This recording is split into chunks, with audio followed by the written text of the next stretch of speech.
There are two brush caps that secure your tool's motor brushes. The plastic caps thread into the brush holders to hold the brushes in place. Most problems with the brush caps occur when they are being removed or installed. If a cap is over-tightened, the slots for the screwdriver can be stripped or cracked. Over-tightening can also cause the entire brush cap to crack in half. It is easy to cross-thread the cap and damage its threads. Replacing the brush cap is a repair that you can do yourself, and I'm going to show you how. Hi, I'm Mark Socha.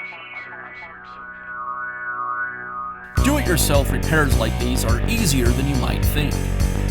From lawn machines to cordless drills, kitchen mixers, Outdoor grills. our how-to videos walk you through each repair from start to finish. So doing it yourself means never having to do it alone. Let's get started. I'll begin by removing the old brush cap. I'll use a screwdriver to unscrew the brush cap.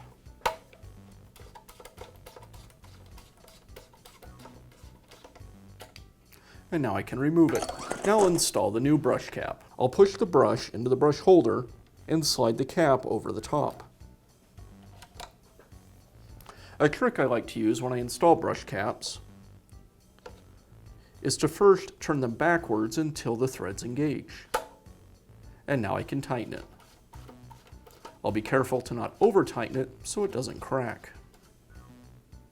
And that's how easy it is to replace the brush holder cap on your cutoff saw. Be sure to check back often for new videos and expert advice. If you found this video helpful, give us a thumbs up And leave a comment.